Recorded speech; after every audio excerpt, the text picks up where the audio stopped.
Hello everyone, welcome to my YouTube channel Assamese Beauty Tips. আজি মই এই ভিডিওটোত আমাৰ ডিঙিটোৰ পিছফালে কিয় কলা পৰে আৰু তাৰ প্ৰতিকাৰ কি তাৰ বিষয়ে আলোচনা কৰিম। ভিডিওটো শেষলৈ অকণো স্কিপ নকৰাকৈ চাব, লগতে আমাৰ চেনেলটো সাবস্ক্ৰাইব কৰিব। বন্ধু-বান্ধৱীসকল, ডিঙিৰ পৰা কলা দাগৰ সমস্যাৰ কাৰণে বহুতো মানুহে আজিকালি চিন্তাত পৰিছে। এনেবোৰ সমস্যাৰ কাৰণে বহুতো মহিলাই ব্লাউজ পৰিধান কৰিবলৈ বাদ দিছে আৰু কিছুমান ঠিক তেনেদৰে পুৰুষসকলেও টি-চাৰ্ট পিন্ধিবলৈ লাজ পায়। ডিঙিত হোৱা কলা দাগৰ বাবে আমাৰ বহুত লোকে হীনমন্যতাত ভোগা দেখা যায় আৰু কিছুমান মানুহে ডিঙিত কলা দাগ নিজে নিজে গুচাবলৈ অতিৰিক্ত চাবোন বেছিকৈ সানি জোৰকৈ ঘঁহি দিয়া দেখা যায়। ইয়াৰ ফলস্বৰূপে সেই ঠাইখিনি আৰু বেছিকৈ কলা পৰা দেখা যায়। এতিয়া আহিছোঁ কি কাৰণত আমাৰ ডিঙি কলা পৰে।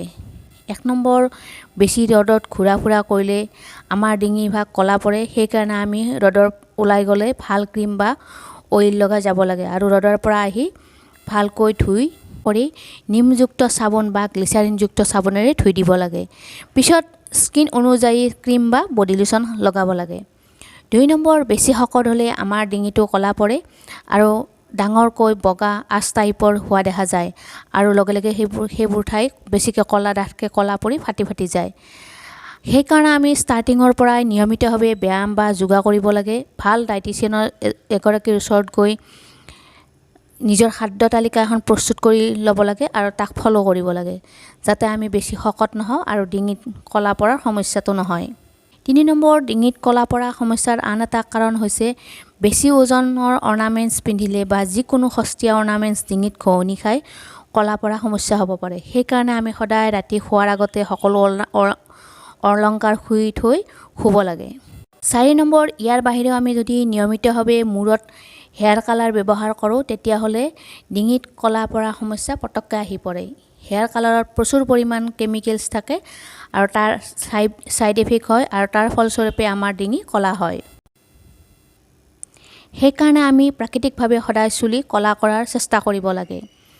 5 নম্বৰ, জেনেটিক কাৰণৰ কাৰণেও আমাৰ ডিঙিত কলা পৰাৰ সমস্যা আহিব পাৰে।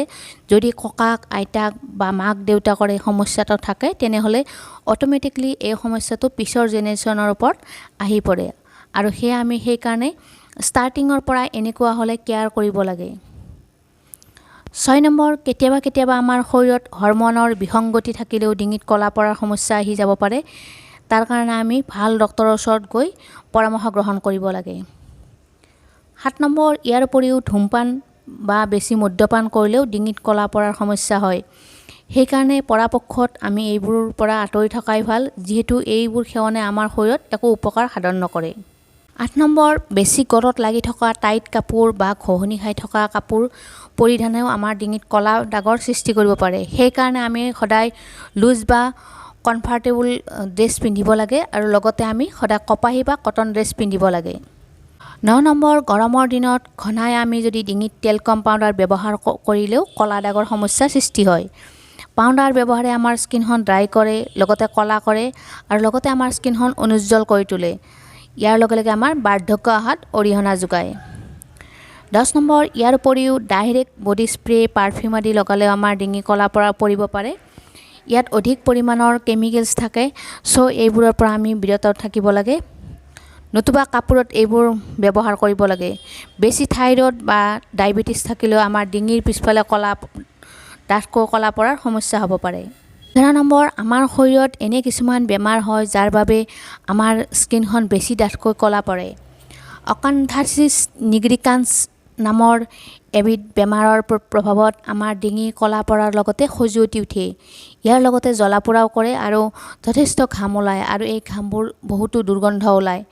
এনেকুৱা হ'লে আমি তৎক্ষণাত ডক্তৰৰ পৰামৰ্শ ল'ব লাগে আৰু তাৰ প্ৰতিকাৰৰ ব্যৱস্থা ল'ব লাগে।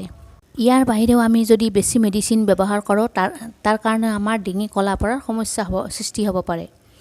বন্ধু-বান্ধৱীসকল, এতিয়া আহিছোঁ আমি ডিঙিত পৰা কলা দাগ কেনেকৈ প্ৰাকৃতিকভাৱে গুচাব পাৰি। 1 নম্বৰ, সপ্তাহত 2 দিনমান আমি এখন চাফা টাৱেল গৰম পানীত তিয়াই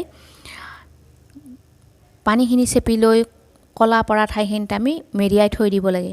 3 মিনিটমান সময় এনেকৈ মেৰিয়াই থৈ দিব লাগে। তাৰপিছত এনেকৈ আমি 3বাৰমান কৰিব লাগে।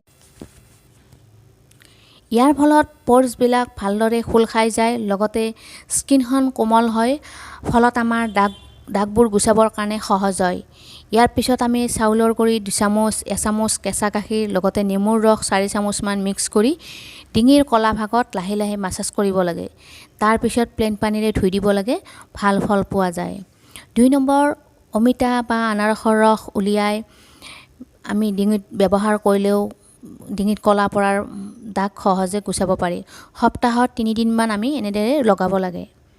3 নম্বৰ, দৈৰ লগত সমপৰিমাণ নেমুৰ ৰস মিহলাই ডিঙিৰ কলা অংশত লগাই 3 মিনিটমান মাছাজ কৰিব লাগে। তাৰপিছত 15 মিনিটমান ৰাখি ধুই দিব লাগে। 4 নম্বৰ, চাউলৰ গুড়ি 3 চামুচ, কণীৰ বগা অংশ 1 চামুচ, শুকান হালধি এচুকুটমান, 2 চামুচ কেঁচা গাখীৰ ভালদৰে মিহলাই ডিঙিৰ কলা অংশত 15 মিনিটমান লগাই থৈ দিব লাগে। তাৰপিছত কপাহৰ সহায়ত অকণমান গাখীৰ লৈ লাহে লাহে ঘঁহি দিব লাগে। পিছত প্লেইন পানীৰে ধুই দিব লাগে। 5 নম্বৰ, ডিঙিৰ পৰা কলা দাগ গুচাবলৈ কুঁহিয়াৰৰ ৰস 2 চামুচ, বেচন 2 চামুচ ভালদৰে মিক্স কৰি 15 মিনিটমান লগাই পিছত প্লেইন পানীৰে ধুই দিব লাগে। ভাল ফল পোৱা যায়। 6 নম্বৰ, ডিঙিৰ পৰা কলা দাগ গুচাবলৈ বেকিং চ'ডা 2 চামুচ, 1 চামুচ কেঁচা গাখীৰ, 1 চামুচ নাৰিকলৰ তেল ভালদৰে মিক্স কৰি 15 মিনিটমান লগাব লাগে। পিছত নেমু গোলকৈ কাটি ঘূৰাই ঘূৰাই মাছাজ কৰি ধুই দিব লাগে। সপ্তাহত 3 দিনমান কৰিব লাগে, এটা ভাল ৰিজাল্ট পোৱা যায়। বন্ধু বান্ধৱীসকল, আমি আমাৰ মুখখনৰ যিমান যত্ন লওঁ সেই হিচাপে নিজৰ ডিঙিটোৰ যত্ন ল'ব পাহৰি যাওঁ বা নেগলেক্ট কৰোঁ। ফলত এবাৰ যদি ডিঙিটোত কলা দাগ পৰে, তাৰ পিছত সেইখিনি বহল হৈ বাঢ়ি গৈ ভয়ানক অৱস্থাৰ সৃষ্টি হয়। সেয়েহে আমি ষ্টাৰ্টিঙৰ পৰা নিজৰ মুখখনৰ লগতে হোল বডিৰ যত্ন ল'ব লাগে। ইয়াৰ বাহিৰেও আমি প্ৰচুৰ পৰিমাণৰ সেউজীয়া শাক পাচলি লগতে বতৰৰ ফল মূল আদি খাব লাগে। ডাবৰ পানী, কুঁহিয়াৰৰ ৰস আদিও সেৱন কৰিব লাগে। ঠিক সেইদৰে আমি প্ৰচুৰ পৰিমাণৰ পানী সেৱন কৰিব লাগে। ৰেগুলাৰ অধিক ফেনযুক্ত চাবোন আমি ব্যৱহাৰ কৰা বিৰত থাকিব লাগে। আজিলৈ ভিডিঅ'টো ইয়াতে সামৰিছোঁ। ধন্যবাদ।